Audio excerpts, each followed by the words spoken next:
consciousness experience in general.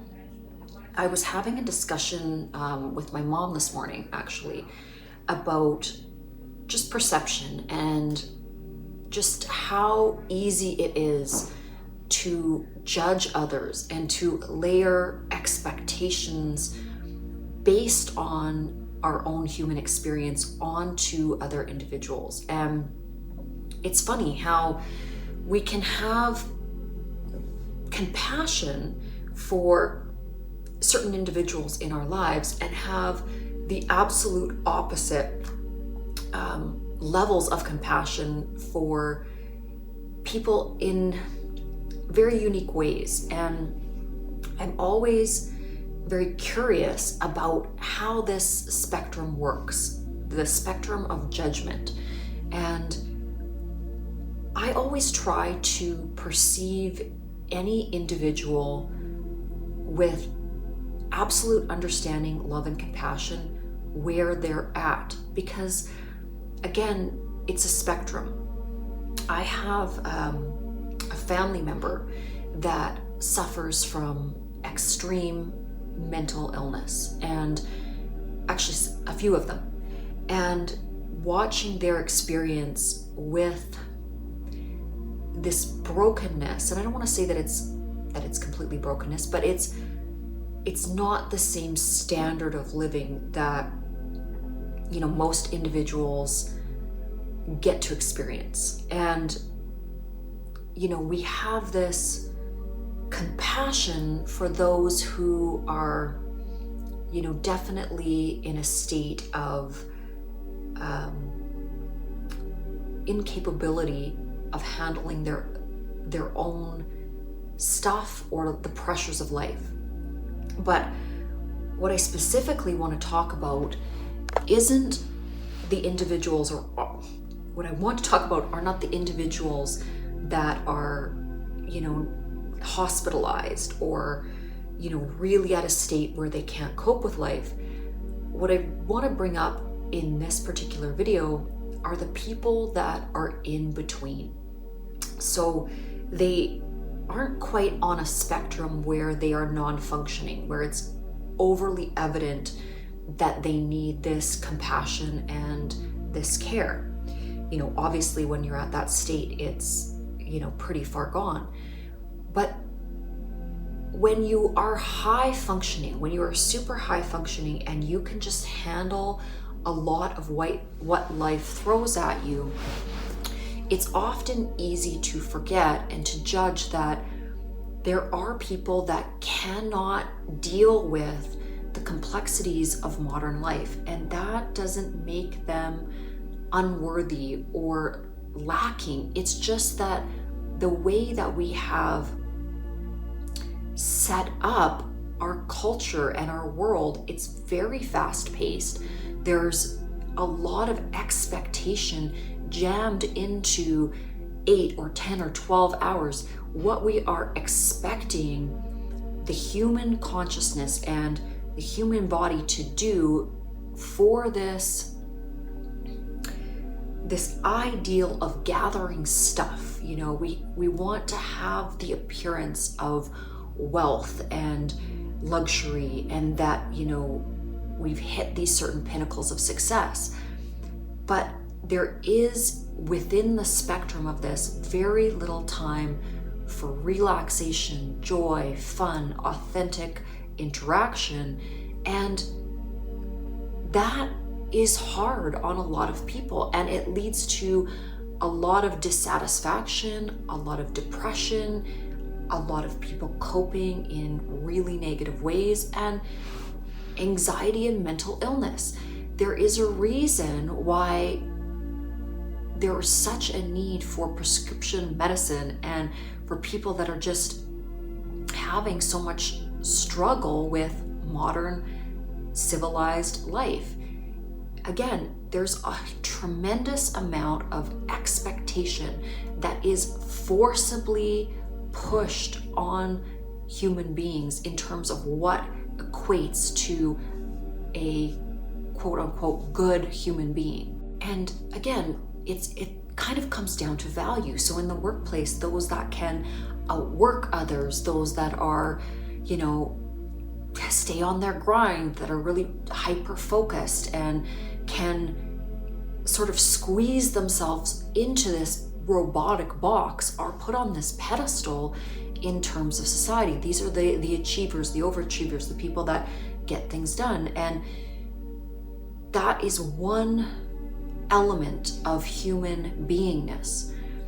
But it doesn't necessarily lead to the optimization of joy and experiential living.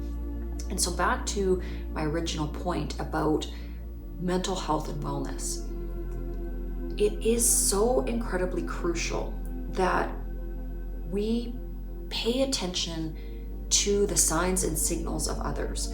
That if somebody around us is not feeling integrated, if you can sense a low vibration or a sadness in another individual, or there are people within your company, within your social circle, whatever it is, that you can tell that there's a loneliness to them, it's so important to integrate those individuals, no matter what their age, no matter their stage of the game, no matter if you think that they fit your dynamic.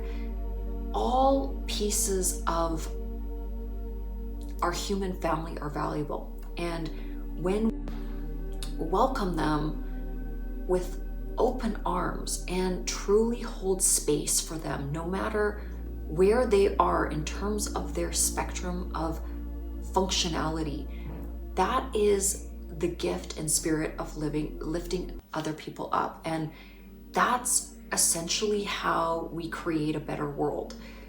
You can't create a beautiful existence by sequestering yourself into this isolated group of, the cool kids, or whatever you want to call it. You create a better world by lifting each and every person up one step at a time, and by seeing their beauty, because the more that you can see the beauty in others, and the more that you can help to kind of slowly and surely tease out the beautiful emanation of each and every individual, you increase your own light through these acts, this is the very foundation of what an act of grace is. It means quite literally to utilize your life force through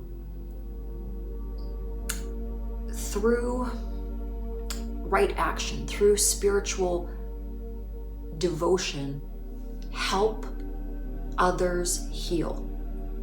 Not at the expense of yourself. So I'm not saying that you run yourself ragged trying to, be a martyr for other people. That's not what I'm suggesting. I'm suggesting that when you have the capacity and you have this stable structure within yourself, take the time out of your day to lift others up. How do you do that? You take 5 minutes to listen to them. You welcome them into your world. If you see somebody that's eating lunch alone, or has a posture where they look sad, you go talk to them. You compliment them. You say something nice about them. You smile at them. Even a simple smile. Walking through the grocery store and you see somebody that looks like they're kind of down on their luck or having a bad day, tell them something nice. It is the small things that make a huge impact. It's not about, giving somebody the keys to a brand new car, or, a $1 million check, or winning the lottery. Those things, great. They happen for some people, but fundamentally, it is that taking the time in each and every moment to be the best through this type of kindness, this directed act or acts of the spirit of coming from that heart-centered place, we heal the collective mind in this way. When we can teach others that the world is not a terrible place, we allow human consciousness to soften itself, to become more gentle with each other, to hold space for each other, to, again, call home the gentler parts of our nature. And I'm not saying this to be negative to the masculine polarity, but because the world has been so dominated by the leadership of purely masculine energy for so long, I feel that what it has lost is this existential nurturing energy that the feminine spirit provides. And that is this inclusiveness, this nurturing, beautiful energy that has a lot of healing within it.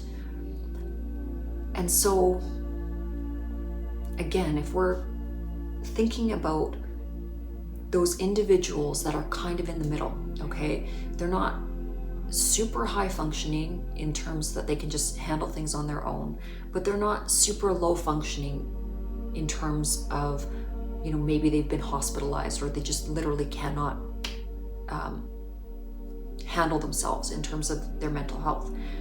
Those that are in the middle, that teeter on the unkindness and the kind of unwelcoming energy that Earth sometimes projects to us. Those that have to, have a couple drinks to get through their day. Those that,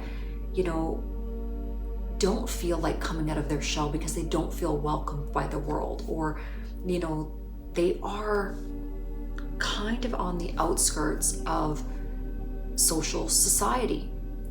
Those are absolutely the people that you can't just dismiss them. They're quirky, they're different, they're, they have so much to give. If people would just take the time to integrate all others and to not form these groups that, again, are based on judgment and based on separation, and that there's this hierarchy of who is welcome in the inner circle. I've never liked that, even throughout all of my school years, and I never understood that aspect of human consciousness that wants to hurt others, put others down, push people away so that they feel unworthy. And I really truly believe that that is one of the biggest things that you can do with your life, is to create an energy where it doesn't matter who is in front of you, they feel an energy of love. They start to see their own beauty.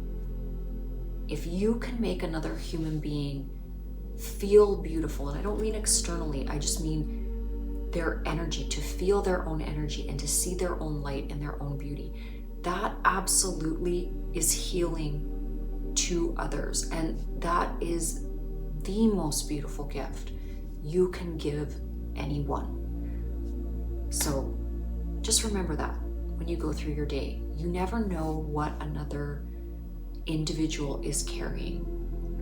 You never know what beauty is inside of them, and you don't know what struggle has come before them. So just, remember to be a little bit kinder, flash that smile, give somebody a compliment. It actually changes the energy here on Earth.